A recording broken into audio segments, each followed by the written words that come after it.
Crew, confirm you are go for launch. Crew is go for launch. Bienvenue dans The Cockpit by IPSA, le podcast qui explore l'avenir de l'aéronautique et du spatial à travers les voix de celles et ceux qui le façonnent. Je suis Anne-Ségolène Abscheit, directrice générale de l'IPSA, la grande école d'ingénieurs en aéronautique et spatiale, et dans chaque épisode, j'accueille à bord des dirigeants, ingénieurs, pilotes, chercheurs et pionniers pour comprendre les innovations, les défis et les ambitions qui redessinent notre ciel et notre espace. 3, 2, 1. All engine running and liftoff. We have a liftoff.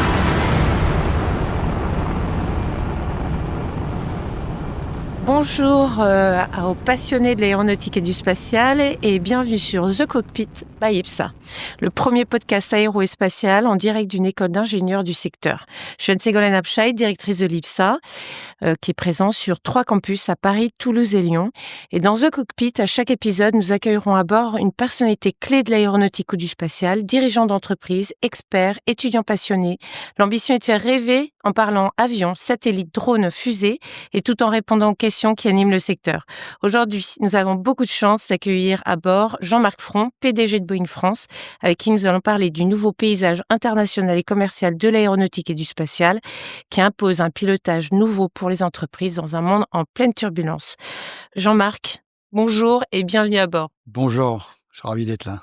Alors, en introduction de ce podcast, nous avons une petite checklist à balayer pour pouvoir décoller vers notre thématique. Alors, comment est-ce qu'on devient PDG de Boeing France ? On devient PDG de Boeing France en étant persévérant. C'est vrai que ça fait 25 ans que je suis chez Boeing et donc c'est l'évolution d'un certain nombre de changements que j'ai pu faire au sein de la société.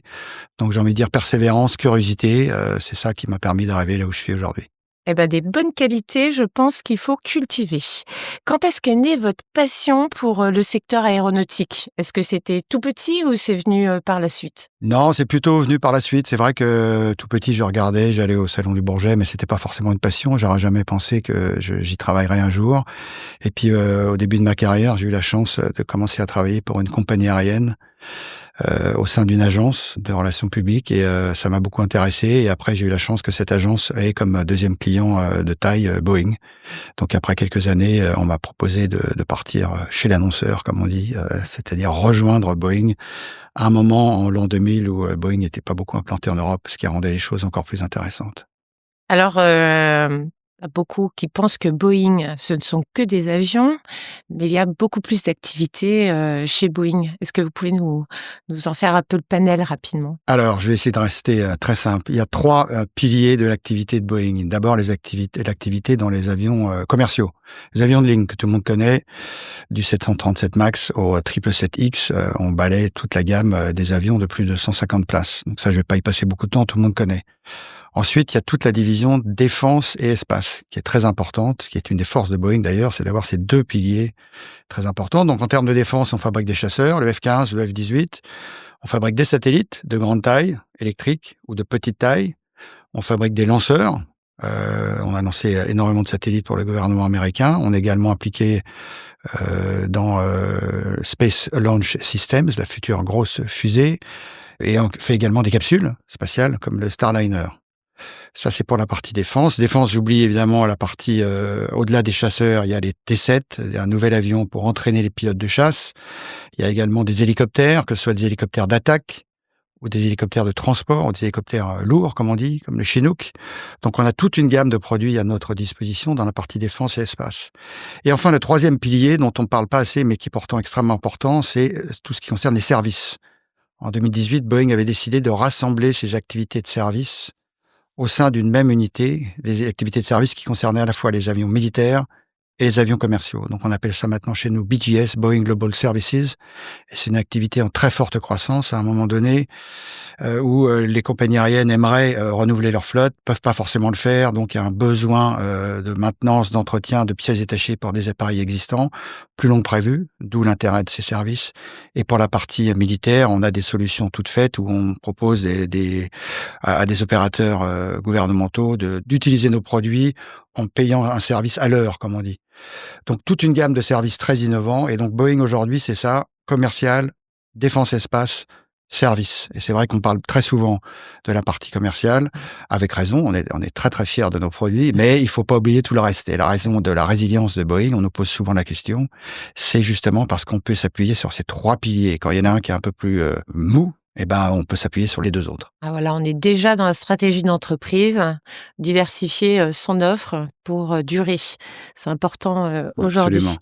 Alors, on va pouvoir aborder directement le thème du podcast pour comprendre voilà, comment est-ce qu'on pilote une entreprise comme Boeing dans un monde qui est quand même en turbulence perpétuelle aujourd'hui, politique, économique, géostratégique, technologique aussi, on a quand même des ruptures technologiques successives avec la décarbonation de facto, mais l'intelligence artificielle aussi aujourd'hui bouscule tout. Comment est-ce qu'on arrive à piloter une entreprise qui nécessite des projets sur très long terme et donc des investissements? Comment on fait le pari que dans 15 ans, 20 ans, on aura besoin de tel avion, tel service? C'est le plus difficile. Alors, on va essayer de plonger ensemble dans cette question un petit peu qui vient toucher à 360 toutes les problématiques mondiales aujourd'hui. Alors, déjà sur le commercial, qu'est-ce qui, dans l'aéronautique aujourd'hui, qu'est-ce qui tire le marché? Quels sont les pays qui sont des pays les plus consommateurs qui tirent le marché de l'aéronautique et du spatial aujourd'hui? Alors en termes de régions dans le monde, il y a toujours 3 principales régions qui sont toujours à peu près équivalentes. C'est les Amériques, l'Asie et l'Europe, avec le Moyen-Orient qui se développe extrêmement rapidement juste derrière. Donc ces 3 régions sont vraiment celles qui tirent le marché aujourd'hui. Mais c'est vrai que quand on se projette sur 20 ans, on s'aperçoit que la région sur laquelle il y aura le plus de croissance, c'est très clairement, c'est l'Asie. L'Asie parce qu'elle inclut deux marchés extrêmement importants que sont la Chine et l'Inde. Donc la Chine et l'Inde, si on parle de pays maintenant, ce sont vraiment les 2 pays sur lesquels il y aura une croissance extrêmement importante en termes de nombre d'avions nouveaux, en termes de services, en termes d'accompagnement pour développer l'aéronautique ou le transport aérien dans ces pays. Et là, je parle d'infrastructures aéroportuaires, par exemple. Alors, il y a très peu de pays dans le monde finalement qui sont capables de fabriquer un avion de bout en bout, et la Chine s'y est mise avec la Comac. Donc pour l'instant, elle n'est pas homologuée pour voler partout dans le monde, mais on peut se dire que ça va venir. Est-ce que c'est un concurrent sérieux pour Boeing? Alors, d'abord, un petit mot sur la situation actuelle. On est dans une situation de duopole, comme on dit, entre Airbus et Boeing depuis très longtemps. Vous aurez demandé la même chose il y a 20 ans, il y a 10 ans, il y a 5 ans. On aurait tous dit la même chose, c'est-à-dire qu'on sait que ce duopole va toucher à sa fin un jour. Et on sait que les Chinois vont rentrer dans ce duopole. Et la question, c'est de savoir quand. C'était un peu difficile de savoir jusqu'à présent. Maintenant, comme vous l'avez dit, les appareils Comac ne sont pas certifiés pour voler en dehors de la Chine. Mais on sait que les demandes ont été faites et qu'on sait que c'est dans quelques années seulement que les Chinois vont pouvoir vendre de leur C919 à des compagnies non chinoises et donc commencer à rentrer dans ce duopole. Donc ça, c'est la première chose. Vous avez entièrement raison de rappeler que le Comac aujourd'hui, ils exploitent des avions qui utilisent beaucoup les solutions européennes ou américaines, que ce soit les moteurs, que ce soit les systèmes, énormément d'équipements sur le Comac qui sont pas chinois. Ça va changer. Il suffit de regarder ce qu'ils ont été capables de faire sur le militaire en termes de chasseurs, de porte-avions, sur le spatial, avec les sondes qu'ils ont envoyées sur la Lune, c'est complètement extraordinaire ce qu'ils ont réussi à faire en si peu de temps. Sur la partie automobile, vous l'avez dit, le développement des voitures électriques en Chine a été exponentiel. Donc on se dit que oui, à un moment donné, ils vont maîtriser la totalité de la production d'un appareil de ligne. Mais pour l'instant, tant qu'ils n'ont pas eu la certification, qu'elle soit EASA ou FAA, ils ne peuvent pas vendre leurs appareils. Mais on sait que, on va dire, allez, dans moins de 5 ans, ils seront à même de pouvoir briser ce duopole que représente Boeing et Airbus sur les avions de plus de 150 places. Alors, comment on se prépare à ça? Il faut toujours être meilleur. C'est un concurrent de plus. C'est un mystère pour personne. La concurrence entre Boeing et Airbus est très saine. Elle est féroce. On se bat à coup d'innovation. Voilà, un troisième acteur va arriver. Il va falloir encore être plus innovant. Mais dans le même temps, il faut essayer de respecter les engagements qu'on a vis-à-vis de nos clients aussi. C'est-à-dire qu'on a des carnets de commandes chez Airbus et chez Boeing aujourd'hui qui sont extrêmement remplis. La demande principale qu'on a de nos clients compagnies aériennes aujourd'hui, c'est « livrez-nous nos avions en temps et en heure et plus rapidement que prévu, même si vous pouvez ». On ne va plus entendre parler de retard. Et donc, quand vous regardez ça, c'est clairement la priorité, au moins pour Boeing, c'est de livrer notre carnet de commandes sur le MAX, sur le 787 et très bientôt sur le 777X. Surtout que le carnet de commandes s'est bien rempli avec le Dubai Air Show. Voilà, le Dubai Air Show a mis l'accent encore une fois sur des compagnies aériennes qui ont besoin de nos avions, que ce soit les gros porteurs, donc avec une commande record de plus de 60 avions de la part d'Emirates pour les 777X. C'est la 3e commande pour le 777X de la part d'Emirates. Ils en sont à 270 commandes uniquement pour Emirates. Donc, c'est un vrai succès. Il y a également le 787 qui a reçu un certain nombre de commandes. Le 787, on le sait peu. Il y a souvent, dans la vie d'un avion, la première année d'exploitation, au moment du lancement, c'est là qu'on enregistre le plus de commandes. Et en 2025, le 787, en termes de nombre de commandes, a enregistré sa 2e meilleure année depuis le lancement du programme, parce que justement, il y a une vraie demande sur ce type de gros porteur qui permet d'ouvrir des routes, qui permet d'avoir un rayon d'action remarquable. Et puis, le succès du MAX et puis du 320 Neo chez Airbus, avec un segment de marché qui représente plus de 70% des avions qu'on estime devoir produire dans les 20 ans. Donc là, sur le moyen courrier, c'est un succès énorme. Alors la problématique dans l'aéronautique, en tout cas chez Airbus, elle est très marquée, c'est la logistique. Aussi parce que les pièces d'un avion, elles sont réalisées dans le monde entier. La Chine, elle a la possibilité finalement de pouvoir maîtriser toute sa chaîne logistique pour la création de son avion. Comment est-ce qu'une entreprise comme Boeing peut s'organiser pour améliorer justement la production des avions face à une concurrence qui va être effectivement basée sur la rapidité, en tout cas pour la Chine? Alors, l'avantage que Boeing a par rapport à notre concurrent toulousain, par exemple, c'est qu'on ne produit nos avions que sur un site et aux États-Unis. Oui. Donc, quand je dis un site, c'est-à-dire Seattle, dans l'État de Washington, pour nos gros porteurs, et le 777X et le MAX, et le 787 maintenant est 100% produit en Caroline du Sud. Donc voilà, 2 sites de production pour nous, c'est quand même plus simple à gérer qu'une multitude de sites. Après, effectivement, vous avez raison, comment faire en sorte que toutes nos chaînes d'approvisionnement puissent nous livrer en temps et en heure? Parce qu'il est évident que si un jour vous avez finalisé l'avion, mais vous n'avez pas les sièges, vous n'avez pas la moquette dans la cabine, vous n'avez pas un autre équipement, vous ne pouvez pas livrer votre avion. Donc c'est extrêmement important. Là, on travaille main dans la main avec nos fournisseurs, qui soient dans le monde entier. C'est extrêmement important pour nous. Il y a eu des soucis par le passé, au moment du Covid. La société n'arrivait plus à livrer, n'arrivait plus à nous livrer en temps et en heure. Vous avez vu les chiffres de production, qu'ils soient chez nous ou chez notre concurrent. En tout cas, chez nous, ils s'améliorent. On pouvait produire jusqu'à 38 MAX jusqu'à très récemment. La FAA nous a autorisé, sur la base de contrôle qu'ils ont effectué sur notre système de qualité principalement, ils nous ont autorisé à passer à 42. Tout ça est très encourageant parce que ça veut dire qu'on est à même aujourd'hui d'augmenter notre cadence de production et pouvoir respecter nos délais de livraison auprès de nos clients. Et ça fonctionne. On va bien sûr continuer à être extrêmement vigilant sur ces problèmes de qualité, ces problèmes de respect des délais de nos fournisseurs. Donc jusqu'à présent, aujourd'hui, ça a l'air de fonctionner plutôt beaucoup mieux qu'avant. Ouais. Et c'est important parce que sur une compétition qui va arriver et qui va un petit peu comme sur la voiture électrique, arriver, qui va un peu casser le marché, être peut-être plus rapide en livraison. Alors, j'ai envie de dire, aujourd'hui, c'est loin d'être le cas. Ils produisent une centaine d'avions par an. On est loin des chiffres atteints par Boeing et Airbus. On sait qu'ils vont s'améliorer, on sait qu'ils vont lancer, vous avez raison, des nouveaux avions avec une chaîne d'approvisionnement peut-être plus simple à gérer pour eux. On n'en est pas là. Et encore une fois, ce sera à chacun de faire mieux que ces 2 concurrents, en l'occurrence, en termes de respect des délais. Et c'est vrai que les compagnies aériennes sont extrêmement intéressées maintenant pour s'assurer que les avions qu'ils commandent, ils font des plans de vol, des plans pour anticiper l'arrivée des avions qu'on peut leur livrer. Ils anticipent tous les programmes de vol. Très important pour nous de respecter ça. Jusqu'à présent, c'est vrai que Airbus et Boeing ont quand même une longueur d'avance. Et j'ai envie de dire, ils ont un deuxième avantage, c'est la partie technologique. Le COMAC, le C919, pour l'instant, ce sont des technologies éprouvées. On n'a pas encore vu les Chinois faire des innovations dans ce domaine-là. Encore une fois, ne soyons pas sûrs de nous. On sait que ça va arriver. Ça va prendre un certain temps, ce qui nous permet de nous préparer. Oui.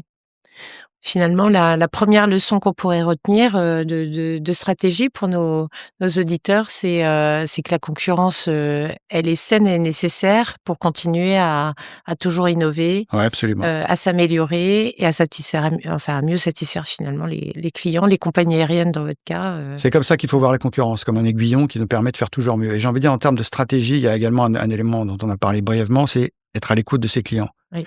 Les clients ont besoin d'un type d'avion, on développe cet avion, et il faut après qu'on puisse le faire en temps et en heure. C'est pas juste on développe un avion, on le propose, et après la production, c'est un peu compliqué. Non, il faut vraiment aller du début jusqu'à la fin, entre le lancement du produit et la livraison de ce produit aux compagnies en temps et en heure. Donc écouter ses clients, c'est quand même capital en termes de stratégie, que ce soit pour une société comme Boeing dans l'aéronautique ou une société dans un autre secteur d'une autre taille. Ce qui est valable, ça c'est vraiment très important. Congratulations, you are in orbit. Great to be here. Thanks, everyone. Alors, passons un petit peu au spatial, parce que Boeing, on le sait pas, généralement, on l'a oublié, mais Boeing, c'est aussi la capsule Apollo, finalement, tout au début de la conquête spatiale. Enfin, Boeing était déjà là. Enfin, c'était une entreprise que vous avez acquise par la suite. Alors, Boeing était déjà présent en termes de Boeing sur la partie lanceur, sur le Saturn V. Mais également, est-ce que vous le saviez que Boeing a été celui qui a développé le rover sur la Lune, la petite voiture qui marchait sur 4 roues, c'était Boeing. C'est vrai qu'après, on a fait l'acquisition de 2 sociétés au cours de notre histoire, North American, qui faisait un des 3 étages de Saturn V, et puis McDonnell Douglas, qui en faisait le 3e. Donc en fait, aujourd'hui, effectivement, si on regarde le lanceur de la série Apollo, c'est Boeing, historiquement, qui avait tout fait. Mais à ce moment-là, c'était qu'une partie de Boeing. Donc vous avez raison, l'histoire de Boeing dans le spatial est très importante. On oublie également que Boeing est un acteur extrêmement important sur la Station spatiale internationale. On a été un intégrateur, on est également toujours très impliqué dans la Station spatiale internationale. Et puis j'ai cité tout à l'heure les programmes de lanceurs, le Delta IV, qui est maintenant au sein d'une joint venture qu'on a avec Lockheed Martin, United Space Alliance, et puis sur les nouveaux projets de fusées, ou les nouveaux projets de capsules dont j'ai parlé, SLS, Space Launch Systems pour les fusées, et Starliner pour les capsules. Donc on est extrêmement impliqué toujours dans l'espace. On estime que c'est un investissement important pour nous, pour 2 raisons. Comme l'avait dit un de nos PDG, c'est important aussi pour faire rêver les étudiants qui vont nous rejoindre, les jeunes, de dire qu'on travaille dans le spatial. Mais surtout, on voit des vrais développements possibles en termes de business également, de technologies qu'on va mettre au point pour le spatial et qu'on va pouvoir utiliser après dans d'autres domaines. Alors, est-ce que vous pouvez nous donner des exemples de technologies, par exemple, que Boeing a pu mettre au point et qui est utilisé aujourd'hui? Alors, je peux vous citer le domaine de l'hydrogène, par exemple, tout ce qui est nouveau carburant, c'est des choses qu'on a testées dans la partie spatiale, qu'on est en train de voir. Alors, c'est pas aussi simple que ça, c'est très compliqué l'hydrogène pour l'aviation civile. On sait tous les contraintes. Sinon, je vais manquer de temps pour en trouver un autre. Mais globalement, c'est vrai que c'est vraiment un domaine passionnant d'abord, l'exploration humaine, tout ce qui est satellite aussi. On avait été un des premiers à lancer des satellites à propulsion électrique. Et également, on avait fait un rachat sur des microsatellites, parce qu'il semblerait qu'il y ait une vraie demande pour ça. Donc, dans tous ces domaines-là, dans la partie spatiale, Boeing est très présent. Donc, comment est-ce que vous voyez l'avenir du secteur spatial pour Boeing? Parce qu'on voit, donc Boeing avait une partie prenante finalement sur toute la chaîne, y compris sur des petits satellites, des rovers, des lanceurs, des capsules, et même Station spatiale internationale. Mais là, la Station spatiale internationale, dans quelques années, n'existera plus. On est en train de réfléchir à d'autres choses. Comment est-ce que vous voyez l'impact de Boeing dans le spatial de demain? L'objectif, c'est de rester un acteur principal dans le développement de l'exploration spatiale auprès de la NASA. Donc, je crois qu'il y a 3 domaines évidents. Les lanceurs, on va continuer à être présent dans le domaine des lanceurs avec le SLS. Deuxièmement, les satellites, on vient d'en parler, qu'ils soient très importantes ou plus petites. Et puis, tout ce qu'on appelle l'exploration humaine. Donc là, c'est ça qui fait rêver tout le monde, sur Starliner, sur les nouvelles combinaisons, sur les objectifs qu'on peut avoir, comment pouvoir répondre aux objectifs de la NASA en termes de vol vers la Lune, en termes de bases habitées sur la Lune, en termes de vol vers Mars. Tout ça, il y a une volonté chez Boeing de pouvoir participer à ces aventures fabuleuses. Ouais. Qui font rêver, c'est vrai. Absolument. Finalement, l'aéronautique et le spatial, souvent on les met ensemble, mais quand on regarde de plus près, c'est très différent. Est-ce qu'il n'y a pas un risque de dispersion comme ça sur deux secteurs Alors, je vois pas d'activité? comment il pourrait y avoir quelqu'un chez Boeing qui vous dit qu'il soit d'accord avec vous. Parce que justement, la force de Boeing, c'est d'être présent dans tous ces domaines. Et on y trouve des synergies passionnantes. Donc oui, l'aviation commerciale, c'est très important. La défense, c'est très important, mais l'espace, de la même façon. Donc personne chez Boeing pourra vous dire on va privilégier un domaine plutôt qu'un autre. Et j'ai bien sûr oublié de mentionner les services.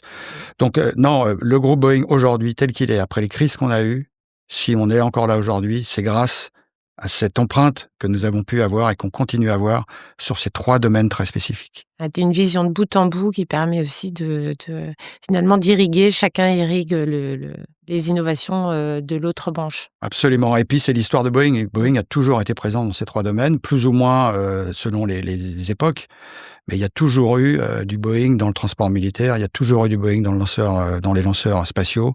Et bien sûr, il y a toujours eu, depuis l'origine, des Boeing en termes d'aviation commerciale.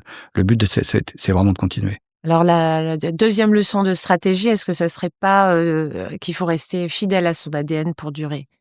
Alors oui, c'est un très bon point. Dans quelle mesure la diversification est un modèle à suivre? Donc nous, on a une histoire à raconter. Il y a une vingtaine d'années, on avait fait l'acquisition de Jeppesen. Vous savez, cette société qui développe des plans de vol et des calendriers, ce qui permet à une compagnie aérienne, par exemple, de gérer le calendrier de tous ses personnels navigants. Donc une acquisition qui était passionnante. Et puis, il y a quelque temps, on a décidé de vendre cette activité. Pourquoi? Parce que d'abord, Boeing avait besoin d'argent, parce que la dette nous coûte très cher. Il fallait qu'on puisse trouver des rentrées d'argent. Mais surtout, le nouveau PDG, qui est arrivé en août dernier, s'est posé la question, est-ce que Jeppesen, oui ou non, fait partie de notre cœur de métier? Et est-ce qu'avoir Jeppesen nous aide à vendre des avions ou des services? Et la réponse qui a été donnée par le PDG, c'est non. Donc, on va vendre cette activité et on va s'en servir pour financer à la fois notre dette, mais financer une acquisition qui nous paraît importante aussi, c'est le rachat de notre fournisseur Spirit. Spirit, un fournisseur qui nous avait causé pas mal de problèmes sur la fabrication des fuselages du MAX dans l'état du Kansas. Et là, on s'est dit qu'il y avait quelque chose à faire parce que reprendre l'activité de Spirit, c'était s'assurer qu'on avait la main mise sur cette partie qui est très importante pour nous. On touche à notre avion le plus vendu, le MAX, et on touche à une partie de l'avion qui est extrêmement importante puisque c'est tout le fuselage qui est fabriqué et assemblé, y compris l'intérieur, chez Spirit. Donc voilà, donc là, il y a une diversification qui a été reprise. J'ai envie de dire, au lieu d'aller vers quelque chose qui est assez loin de notre cœur de métier, on s'est rapproché de notre cœur de métier qui est vraiment la fabrication des éléments de nos avions commerciaux.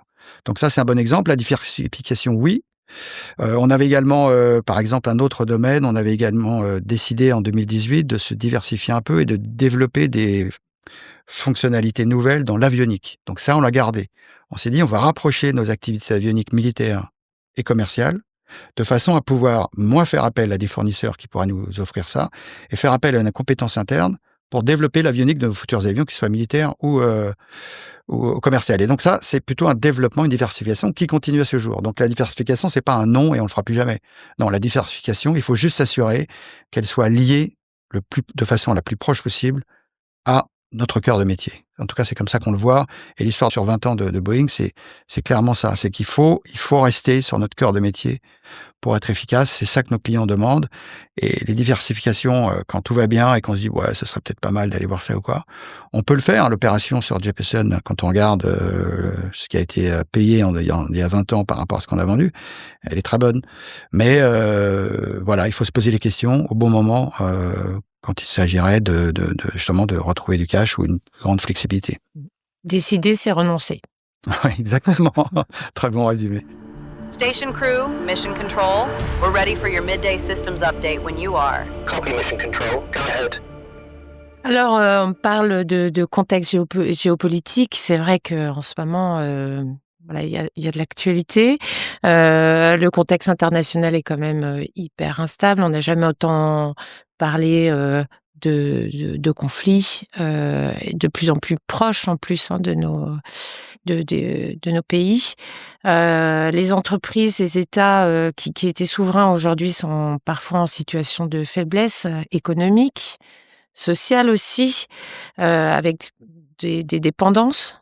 Voilà, Peut-être qu'il faudrait que ce soit des chefs d'entreprise qui, qui les dirigent. Le développement, d'un programme d'avion commercial, voilà, ça s'inscrit, sur un temps très long. La bonne conduite des chaînes d'approvisionnement, on l'a vu, de maintenance, le besoin de stabilité économique, politique, sociale aussi, des États pour s'approvisionner en matières premières. L'importance d'avoir des personnes qualifiées, bien formées, c'est-à-dire pas sur les compétences du passé, mais celles à venir. Et en pleine révolution technologique, c'est tout un programme. Bah, comment est-ce qu'on fait pour se projeter comme constructeur d'avions commercial, défense, mais aussi, on l'a vu dans le spatial, hein, voilà, qui requiert une vision à très long terme? Bah, je crois qu'encore une fois, il faut écouter ses clients. Les clients, ils ont envie d'avoir des nouveaux produits dans le cadre d'un nouveau produit, par exemple, dans un contexte complexe, comme vous le dites. Donc, il faut garder le cap. C'est ça vraiment le mot-clé. Quand on est dans une stratégie à long terme, puisque c'est ça dont on parle quand on est dans l'aéronautique, hein, ce sont des cycles longs. Long terme signifie garder le cap. Donc là, en l'occurrence, garder le cap, c'est continuer à garder cette priorité qui est de livrer des avions parce que nos compagnies les attendent. Mais dans un deuxième temps, également, regarder ce qu'on pourrait faire un jour en termes de nouveaux produits. Mais les compagnies aériennes, clairement, leur priorité numéro 1 aujourd'hui, c'est livrez-nous nos avions, on en a besoin, on a une augmentation de trafic énorme, de 3 à 4% par an sur les 20 ans à venir. Donc, c'est ça dont on a besoin. Après, si vous pouvez nous proposer des nouveaux produits, on est ravis de vous écouter et vous devrez nous dire quand on pourra les avoir, qu'est-ce qu'ils vont avoir de plus et voilà, c'est ça les questions importantes. Mais en termes de priorité, gardez le cap que nous a donné notre client et réfléchir aux nouvelles spécificités.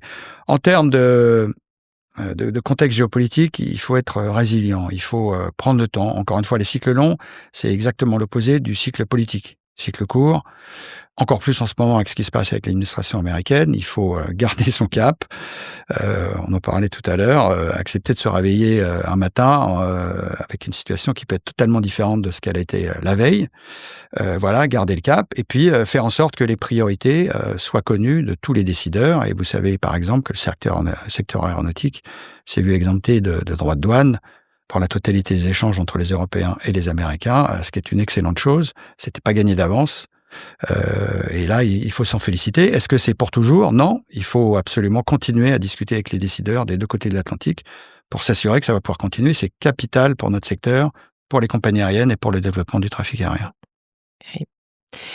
Ah, donc, quelle pourrait être la 4e leçon de stratégie à retenir? Peut-être de garder l'œil sur l'horizon et de régler un peu ses voiles en fonction du vent? Ouais, il y a ça et puis il y a tout ce qui est nouvelles technologies. Surtout ne pas estimer que c'est pas le bon moment de regarder les technologies. Les technologies, il faut toujours les regarder. Il faut les regarder pour pouvoir les comprendre, analyser si un jour elles vont pouvoir nous aider et voir dans quelle mesure, à un moment donné, on va être prêt à lancer un avion.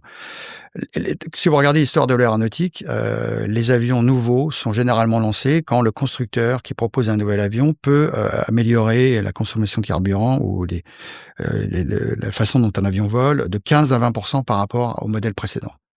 Tant qu'on n'a pas les technologies qui nous permettent de faire ce saut, les compagnies aériennes vont nous dire faites autre chose, ça ne nous intéresse pas. Donc ça veut dire quoi? Ça veut dire que chez nous, il faut qu'on puisse améliorer la façon dont on conçoit nos avions, la façon dont on les produit également, mais il faut que nos partenaires, comme les motoristes, puissent nous proposer des solutions qui vont nous permettre de faire ce saut technologique. Donc si votre prochaine question était où en êtes-vous sur un nouvel avion, on en est à évaluer justement toutes ces nouvelles technologies. En termes de progrès technologique chez nos amis motoristes, ils sont pas loin, mais on n'est pas encore à l'équation. Nous, est-ce qu'on est prêt à décider quelle taille notre futur avion va avoir? Est-ce qu'on est sûr aujourd'hui de quels matériaux on va avoir besoin pour construire cet avion? 50% de composite comme le 787, plus, moins. Et surtout, comment on va le produire? Parce que ça, c'est important. Avec la digitalisation, avec tous les nouveaux outils digitaux qu'il y a aujourd'hui, est-ce qu'on peut se permettre de concevoir une chaîne de production pour un nouvel avion chez Boeing qui va être le miroir de ce qui se fait aujourd'hui? Et la réponse est clairement non. Donc là, on a du travail à faire chez nous également pour pouvoir réfléchir à ces questions. De toute façon, le marché n'est pas prêt parce que les compagnies aériennes nous demandent avant tout de livrer nos avions. Les technologies ne sont pas encore suffisamment matures pour qu'on lance un avion. Et puis, nous, d'un point de vue très égoïste, on ne s'est pas encore remis suffisamment de nos différentes crises pour pouvoir financer un nouvel avion. Donc, une fois que 3 paramètres seront résolus, on pourra effectivement parler plus précisément aux compagnies aériennes de ce qu'on va pouvoir leur proposer et pouvoir définir un peu plus précisément ce qui sera le nouvel avion Boeing. Justement, enfin, si on prend encore un peu plus de hauteur en termes de management, de direction, comment est-ce que vous parvenez à donner un cap à vos salariés, à vos équipes, justement en ayant traversé des turbulences en interne et puis aussi dans un contexte instable? Comment on garde le moral et l'enthousiasme dans une équipe dans ces conditions? Alors c'est un vrai sujet. C'est un vrai sujet que le nouveau PDG, Kelly Hurtberg, a décidé d'approcher depuis sa nomination en août l'année dernière, parce qu'on savait qu'effectivement, avec les différentes crises qu'on a pu traverser, c'était un sujet très important pour les employés, au-delà des clients, mais ne serait-ce qu'en interne, c'était un sujet très important. Donc il a décidé de revoir complètement notre culture. Il avait fait quelques déclarations importantes en disant: on passe trop de temps chez nous à savoir qui devrait faire quoi, au lieu de faire. Donc ça va pas. Qui doit faire quelque chose, c'est pas l'important. Donc ça voulait dire quoi? Ça voulait dire qu'on travaillait en silos ou en chapelle et on communiquait pas forcément autant qu'on l'aurait souhaité pour pouvoir s'appuyer sur toutes les compétences qui sont présentes chez Boeing. Donc il a essayé de casser ces chapelles. Et ça, c'est un vrai sujet sur la culture d'entreprise. Il faut qu'on fasse beaucoup plus appel à toutes les ressources qu'on a en interne, au lieu de critiquer ou de se dire non, je vais me débrouiller tout seul, comme ça tout le crédit me reviendra. Donc là, un vrai sujet que le PDG est en train de suivre. C'est pas simple. Les habitudes sont là à tous les niveaux. Il y a beaucoup de générations qui se côtoient. Il y a des attentes qui sont pas les mêmes pour les jeunes, alors que les plus anciens ont une approche différente. Donc il y a beaucoup de choses qui se télescopent. Je pense que c'est l'écoute, une approche différente, montrer des résultats. C'est tout ça qui va pouvoir permettre à Boeing d'effectuer sa mue un petit peu par rapport à l'ancien modèle qui clairement avait des limites. Donc on est encore en plein dans ce sujet. On interroge beaucoup plus les employés sur ce qu'ils souhaiteraient voir, les changements qu'ils souhaiteraient apporter. Est-ce qu'ils voient déjà des résultats par rapport à il y a quelques mois? On vient de finir une étude interne, la deuxième en quelques mois, pour justement essayer d'évaluer si les employés voient des résultats. Donc c'est un sujet très important parce que clairement, on ne pouvait pas continuer. Et puis, c'est pas un environnement très intéressant pour des jeunes qui arrivent dans cette société. On va beaucoup parler d'historique, on va beaucoup parler d'histoire, mais si effectivement c'est plutôt un poids qu'une façon de se projeter vers l'avenir, c'est pas forcément ce qu'il y a de mieux. Donc il y a un énorme sujet là-dessus en interne chez Boeing. On peut faire mieux. On doit s'appuyer sur l'historique, mais on doit également offrir un environnement aux jeunes en particulier ou aux employés qui ont 5, 10, 15 ans d'ancienneté chez nous, avec des possibilités de développement, avec des développements de carrière possibles, que ce soit dans différentes équipes ou organisations, mais géographiquement aussi. On a la chance d'être implanté dans le monde entier. Il faut qu'on fasse mieux pour proposer des opportunités de développement aux employés. Donc c'est, finalement la leçon de stratégie, Ouais. à retenir, donc c'est de mieux communiquer, de mieux écouter, finalement un peu comme pour la maintenance et le service, mieux écouter en interne pour se transformer et pouvoir être mieux armé pour affronter, les futurs enjeux, et challenges à relever. Absolument, parce que c'est bien sûr beaucoup plus compliqué pour une énorme société comme Boeing, 170 000 employés dans le monde, de changer un peu d'approche, de stratégie en termes de gestion des employés.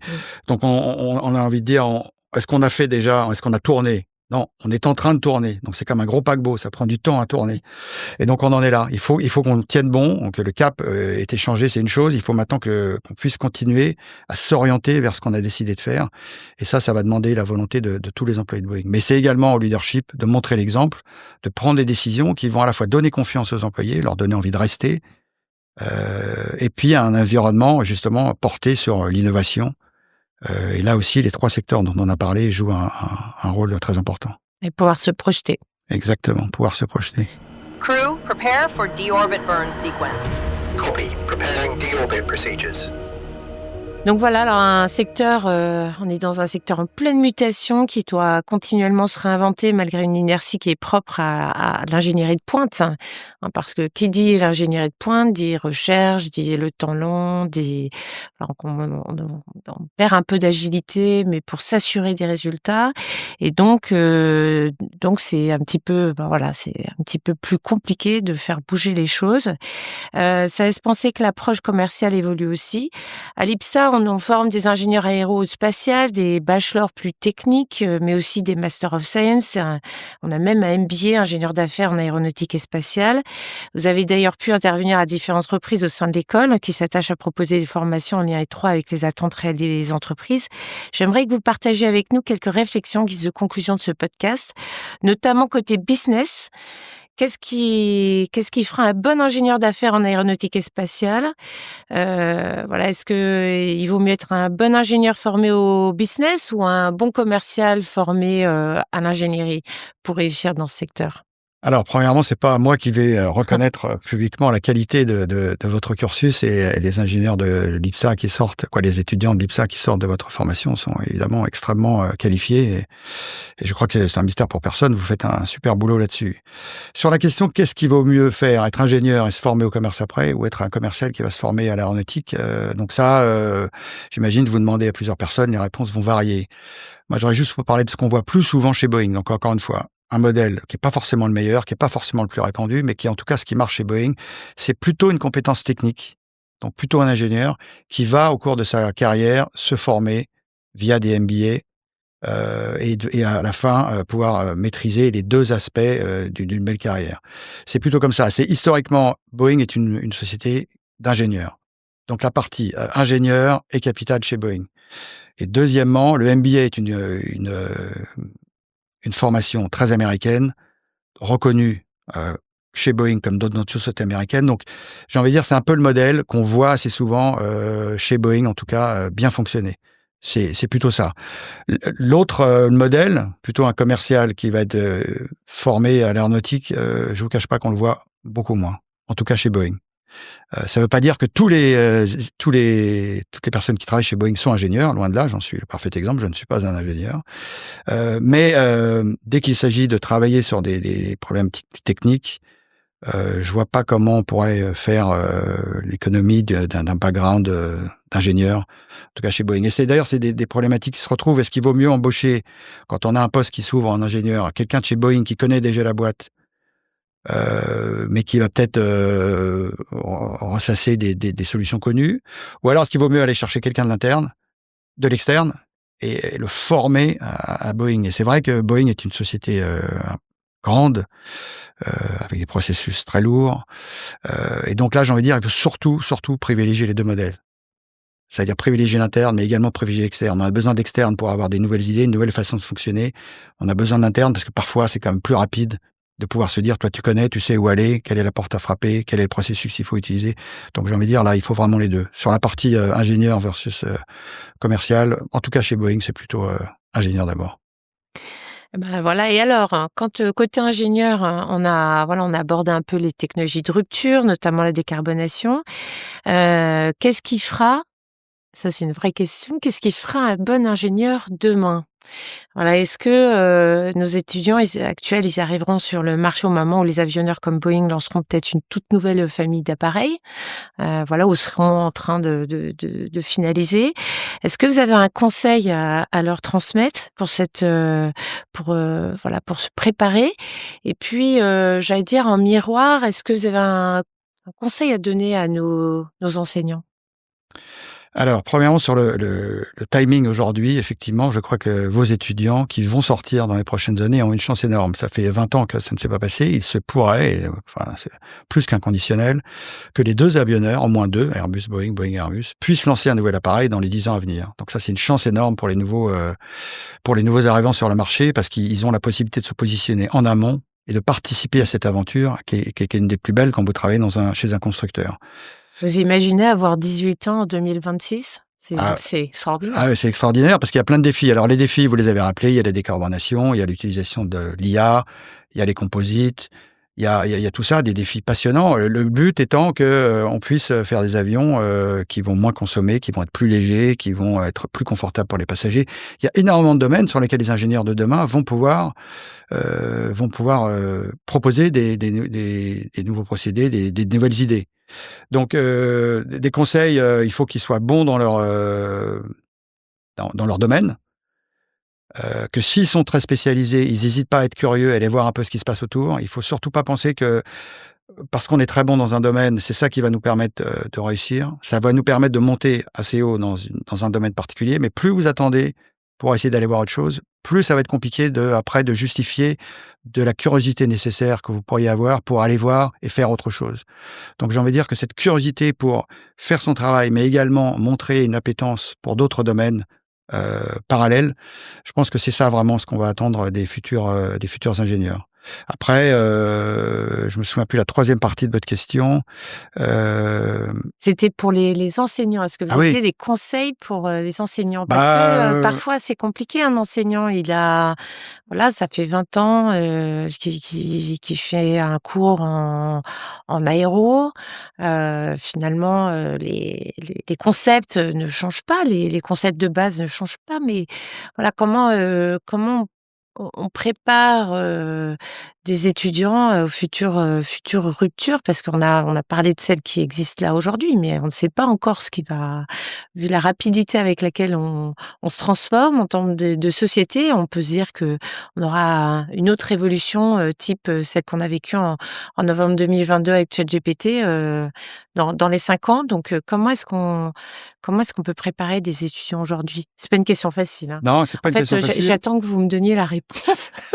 Je ne sais pas si je vous donner la réponse, mais vous dites que les concepts ne changent pas, vous avez entièrement raison. Ce qui change peut-être, c'est les rapprochements qu'on peut faire avec l'époque qu'on vit. C'est-à-dire donner des exemples qui sont peut-être plus actuels que ceux qui ont été donnés sur les 20 ans. Et les défis aujourd'hui ne sont pas les mêmes que ceux d'il y a 20 ans, même si les concepts restent les mêmes.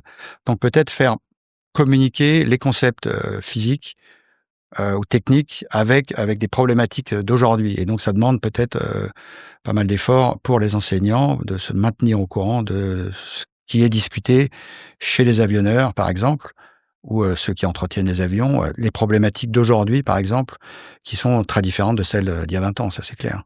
Finalement, ce qui rassemble enseignants et étudiants, c'est la même qualité, la curiosité, et donc la nécessité de faire de la veille tous les jours pour se tenir à jour des nouveautés. Ouais, moi je pense que c'est vraiment important. C'est pas très sain de pouvoir discuter avec des gens qui sont très calés sur un domaine mais qui ne savent rien en dehors de ce domaine. Moi je trouve que c'est pas très intéressant, et qu'on soit dans la partie de la personne ou qu'on soit complètement extérieur, c'est pas les personnes les plus intéressantes. Les plus intéressantes, c'est celles qui vont poser les questions en dehors de leur domaine, et puis c'est aussi celles qui vont pouvoir vulgariser un petit peu ce sur quoi ils travaillent, et puis ce sur quoi ils aimeraient travailler, poser les bonnes questions aux personnes. C'est vrai que chez Boeing, on a la culture américaine qui fait que tous les dirigeants sont très abordables. On peut aller voir sans problème de hiérarchie, on peut envoyer des mails directement à des dirigeants, et ça, c'est vrai que ce dialogue est très enthousiasmant dans une société américaine comme Boeing.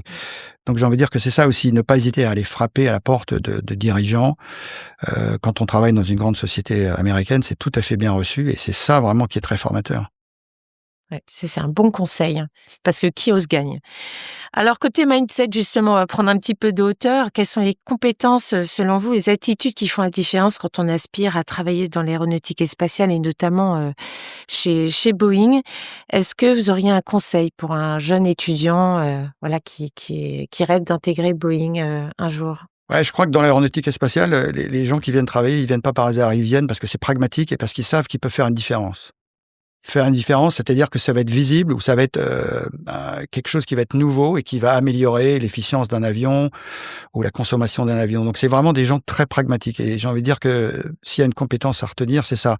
C'est: est-ce que vous avez envie de changer les choses dans un domaine qui est très important pour l'humanité? Si c'est le cas, il faut qu'ils viennent travailler dans l'aéronautique et le spatial. Écoutez, c'est très inspirant et c'est très vrai. Voilà, j'espère que nos étudiants seront appliqués tous les conseils que vous avez partagés aujourd'hui avec nous. Merci beaucoup Jean-Marc pour cet échange dans le podcast The Cockpit by IPSA, qui est diffusé sur toutes les plateformes de diffusion: YouTube, Deezer, Spotify, pour n'en citer que 3. N'hésitez pas à vous abonner à nos contenus et à nous faire vos retours sur les réseaux. The Cockpit revient très prochainement avec d'autres invités d'exception, pour, à chaque épisode, partager le décollage avec notre invité vers une thématique de fond qui anime le secteur aéronautique et spatial. Merci Jean-Marc. Merci à vous. Expect touchdown in 30 seconds. Descent rate remains nominal. Copy, standing by for touchdown. Merci d'avoir écouté cet épisode de The Cockpit by IPSA. J'espère qu'il vous a inspiré et donné envie d'en savoir plus sur le secteur de l'aéronautique et du spatial. Si c'est le cas, abonnez-vous au podcast sur votre plateforme d'écoute habituelle. Et en attendant, je vous donne rendez-vous très bientôt pour une nouvelle rencontre avec celles et ceux qui imaginent, conçoivent et construisent avec enthousiasme le monde de demain. Touchdown. The spacecraft has landed safely. Touchdown confirmed. Vehicle is stable. Copy that. Welcome home.